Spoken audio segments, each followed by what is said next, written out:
හොඳයි විරාමෙන් පස්සේ නැවතත් කොෆි විත් ලහරුවෙන් මුදිත වැඩසටහනත් එක්ක එකතු වෙලා ඉන්නේ දෙවෙනි ශිෂ්‍යංගේ තවත් තොරතුරු අපි කතා බහ කරන්නට සූදානම් අපේ ආරාධිතින් දෙදෙනා සමගින්. හොඳයි ජීවන දැන් මෑත කාලේ අපි දැක්කා මේ රංගන ක්ෂේත්‍රයට අදාළව රංගන ශිල්පීන් ශිල්පිනියන් සම්බන්ධයෙන් විවිධ ප්‍රවෘත්ති පැන්නගුණ විශේෂයෙන් සමාජීය අසම්මත දේවල් වෙනුවෙන් මත්ද්‍රව්‍ය පැත්තෙන් සොරකම් පැත්තෙන් දැන් කවුරුතිය නියලින් පැත්තෙන් ඔබ ශේෂ්ත්‍රය දැන් අවුරුදු 30ක් ඉන්න රංගන ශිල්පියෙක් විදිහට මේක කොයිතරම් අභියෝගයක් වුණාද තමන්ගේ නිර්මාණ කටයුතු වලට දායක වෙද්දී ප්‍රේක්ෂකයන් අහන දේවල් වලින් සමාජීය අහන දේවල් වලින් ආරක්ෂා කරගන්න ඕන සමාජයේ අහන දේවල් උත්තර දෙන්න. දැන් ගැටලුවක් ආව නැද්ද කිසි ප්‍රශ්නයක් නැද්ද කවුරුත් නැහුවෙත් නැද්ද? මට අදාළ නැද්ද? ඇත්තෙම අදාළ නැහැ. මේ වෙනතුරු ඇත්තටම කවුරුත් මගෙන් ඇහුවේ නැහැ. මම පත්තරවල දැක්කා ඒ තුලින් ඒ කවුරක්වත් එහෙම පාර තොටියොද්දී කවුරක්වත් ඇහුවෙත් නැහැ. අපේ රංගන ශිල්පීන්ව අපේ සහෝදරයන් ඒ ඇහුවෙත් නැහැ. අඩු ගානේ මේ අදත් දැන් අපි ආනන්දයි මායි හම්බුණානේ. අපි දෙන්නවත් ඇහුවේ නැහැ. නේ? ඒ කියන්නේ අපිට අවශ්‍ය නැහැ. වැඩන්නේ. අවශ්‍ය නැහැ කියලා කියන්නේ එහෙම සමාජයේ වෙන ප්‍රශ්නයක් තියෙනවා කියලා තේරුම් ගන්න දෙන්නේ. නෑ මෙහෙමයි. ඒ කියන්නේ අපි දන්නේ මේක කරාද නැද්ද කියන එක අපි හරියට තමන්ගේ ශේෂ්ත්‍රය සම්බන්ධයෙන් මේ කතාව වෙන්නේ. එතකොට ඔව් ශේෂ්ත්‍රය තමයි මේක කතාව වෙන්නේ. ඉතින් අපිට ඒ ගැටලුවක් නෙමෙයි ඒ ශේෂ්ත්‍රය ගැලුණාට. මෙහෙමයි ගැටලුවක් තියෙනවා. මොකද අපේ රංගන ශිල්පියෙක් හරි ශිල්පිනියක් හරි මේ දෙයක් කරොත් අපිට දැනෙන්න පුළුවන්. අනිවාර්යයෙන් අපිට දැනෙන්නේ නැද්ද අන? දැනෙනවා.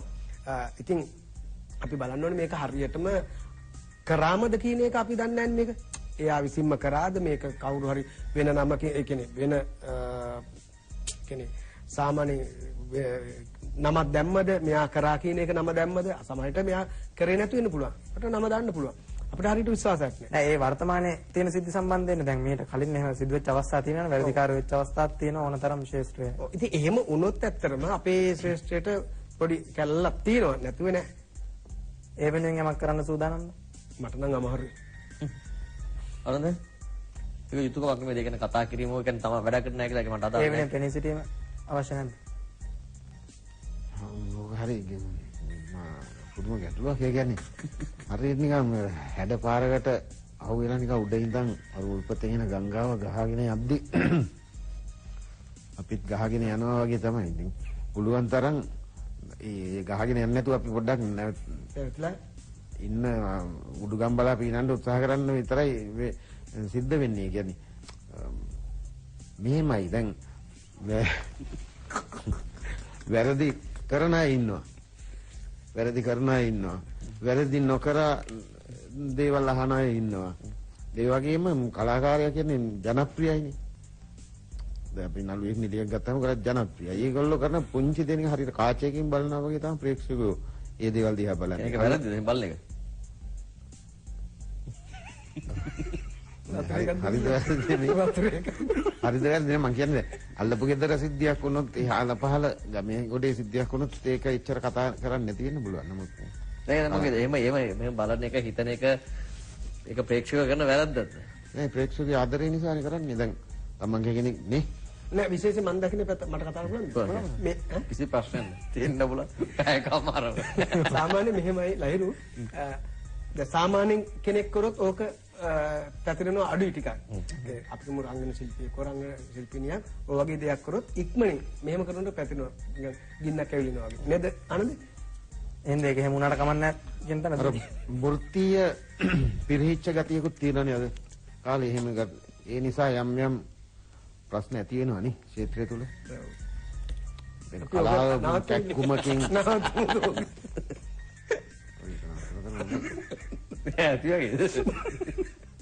අපිට අදාළ නැද්ද? මේ කොහෙන්ද අනේක පටල ගන්න මං අර මුලින් කැමරා තියෙනවා කියලා නම් රූපවාහිනියේ ඉඳන්ම කතා කරන්නේ. දැනීමටත් කරනවා.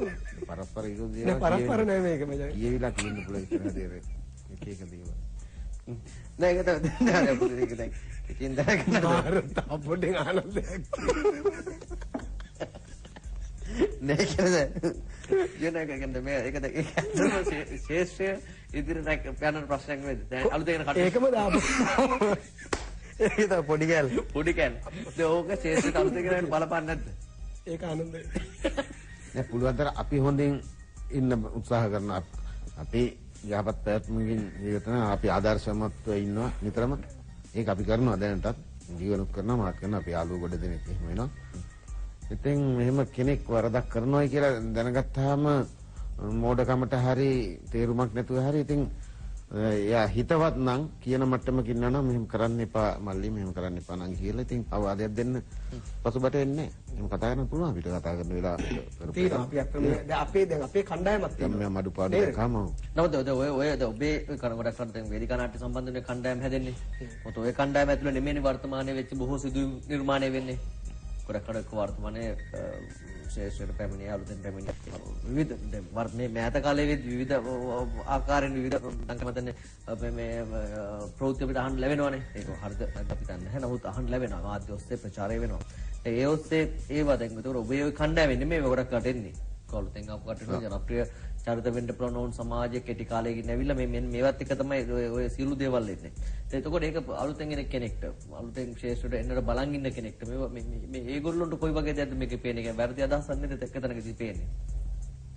ඔව් දැන් ඒක ලහිරු සිද්ධ වෙන්නේ දැන් වේදිකා නාට්‍යයකට එන ශිල්පියෙක්ට ඒ වගේ සිද්ධියක් සිද්ධ වෙන අඩුයි. මොකද එයා කැපවීමකින් අවබෝධයකින් මේ හදාරන්න ඕන මේකට උනන්දුවකින් ආසාවකින් ඉන්නේ ඇල්මකින්නේ.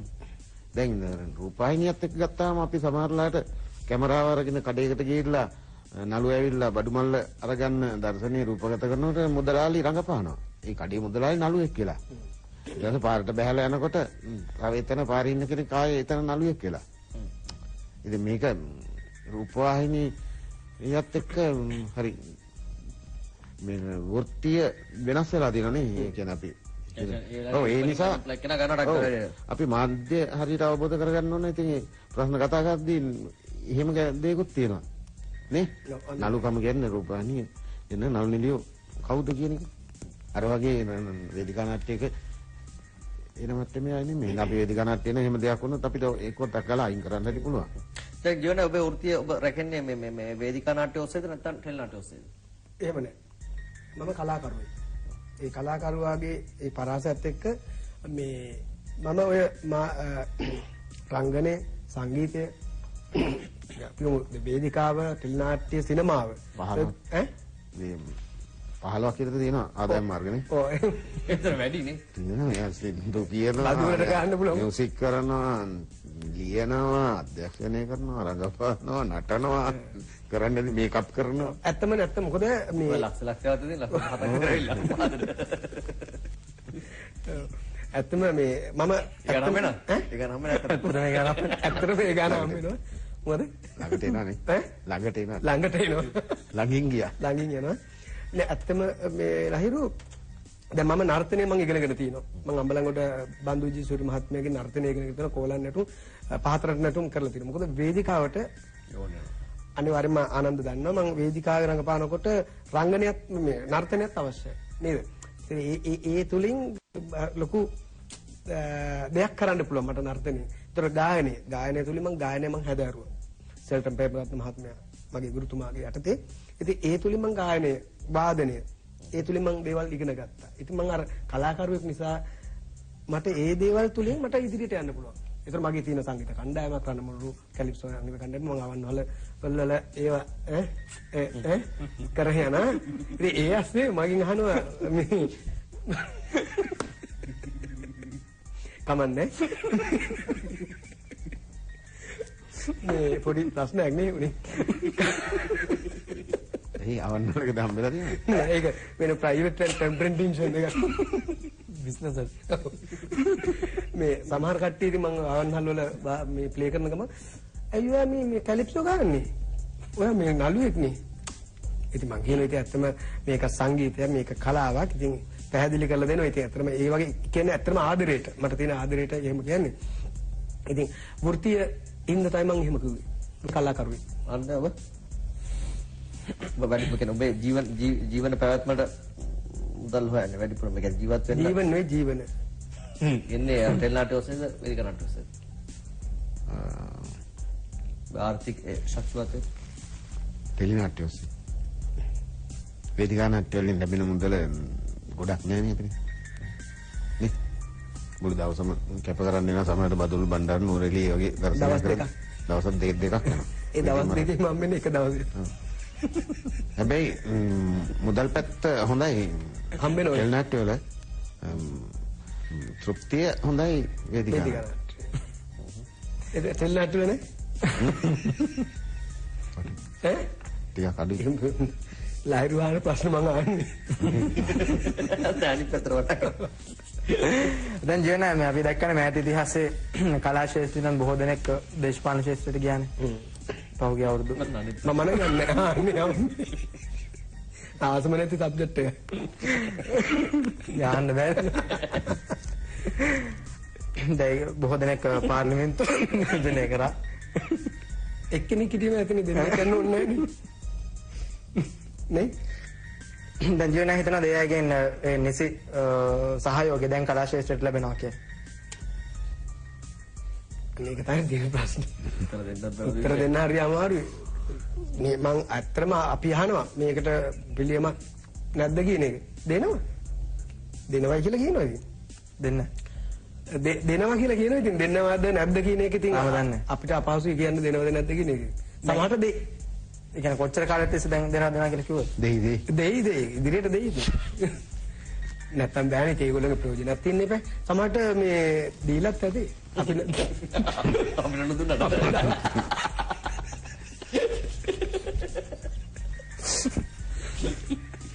I think හොයනවා අපි. දන්නෝ දන්නේ තිනේ. ආනන්ද මොකද හිතන්නේ? කලාකරුවෝ දේශපාලනය කරනකොට ඒ ඉහළ තැනකට රටේ පාලනය මොකක් හරි පාලන ව්‍යුහය අතට ගන්න තැනකට එද්දී නිකන් පොඩි සතුටක් තියෙනවා. එනමුත් හිතනවා දැන් මෙයා අතෙන්ට ගියොත් හුඟක් දේවල් කරයි කියලා. නමුත් ගියාට පස්සේ කරන්නේ ඒව නම් ඔබ මේ යන්න කටයුතු කරනවද කලාශේෂ්ඨ කට්ටියට? ඔබ එහෙම මේ දේශපාලනට යන්න අද ඉහළ ඉන්න කටයුතු උදව් කරාද? නෑ. ඇයි? මම කැමති නෑ කලාකාරී දේශපාලනඥයෙක්. එන්න කිව්ව සතුටුයි කියලා එහෙම. නෑ ඉතින් තැනකට යනවා දැක්කම සතුටුයි. උදව් කරන්න ආස නැත්නම් නෑ ඇත්ත මමත් උදව් කරන්න කැමති නෑ. තැනක ඉන්නවා කියලා දැක්කම සතුටුයි. තැනක ඉන්නවා දකින්න අපිට උදව් කරන්නේ. ඒක අන්න අර මුලහව ප්‍රශ්නේ ලංකාවේ කලාකරුවන් නිසි දැන් ලැබිලා තියෙනවද කියලා අහපු ප්‍රශ්නෙත් එක්ක සම්බන්ධ කරද්දී පොඩි සාධාරණයක් වෙනවා මගේ උත්තරේ නේ. අනිවාර්යයෙන්. මේ ලංකාවේනේ. මේ ලංකාවේනේ අන්සාධාරණ නෑ. ඔබ දේශපාලන බලාපොරොත්තු වෙනවද? කලාකාරයන් අපි බලාපොරොත්තු වෙන ගෞරවය අගයීම සමාජය තුල හම්බෙනවා නම් ඒවා වෙන දේවල් කරන්න ඕනේ නැහැ කියලා හිතන්නේ. නේ? ඔබ දේශපාලන බලාපොරොත්තු තියෙනවද? නෑ. මම ඡන්දෙ දීලා නැහැ. නෑ දෙන්නේ මේ ලංකාවේ. ඔබ දෙනවා? මමත් මුල් කාලේ නම් දුන්නේම නෑ. දුන්නේ නැහැ කියන්නේ ඡන්දෙ. කැමැත්ත. නැත වෙනේ වෙයිද? පසු කාලෙක මේ පසු දුන්නා. දීලා වෙයි. කිසිම බලාපොරොත්තුවක් නැහැ. දෙනකම් බලන් ඉන්නේ. මොනවා දීලා දෙනකම් බලන් ඉන්න. දෙනකම්. දෙයි. පරිප්පු කෑවා ඉතින් මොනවා ගන්නේ? දෙයි. ඈ? දෙයි. දෙයි. ඉතර රම්බේ. කොහෙන්ද නිෂ්පාදන කටයුතු නෑ ගොඩක් වෙලාවට අපි දැක්කම මේ වර්තමාන මේ නවක ශිල්පියන් පවා වර්තමානයේ බොහොම ඕන් ලංකාවේ කොතැනද හිනාන්නේ? ජීවන නේද දකින්න. ජීවන බලාපොරොත්තුවක් තියෙනවද මේ නිෂ්පාදනයට අධ්‍යක්ෂණයට අත ගන්න? අත ගැහුවා. ඉදිරියේදී නම් ඇත්තටම මේ බලාපොරොත්තුවක් තියෙනවා චිත්‍රපටයක් කරන්න. අධ්‍යක්ෂණය කරන්න. නාට්‍යයක් කරා. වේදිකා නාට්‍යයක් කරා. ඉතින් ඒකම මගේ මේ බලාපොරොත්තුව මම හිතන්නේ කවදා හෝ ජීවත් වෙලා ඉන්නතුරු නැතුණු කරන්න බෑ. ඊගාවාත්ම හරි. ඊළඟාත්මේදී කොහොම try කරනවා කරන්න. මේ බලාපොරොත්තුවක් තියෙන චිත්‍රපටයක් කරන්න. හැබැයි ලියලා තියෙනවා පිටපත. මොකද හාස්‍ය උත්පාදක හාස්‍ය උත්පාදන වෙනවා නන්නේ. තනින් නෑ ලියුවද? වෙයි. ආම්මිනා ලියුවා.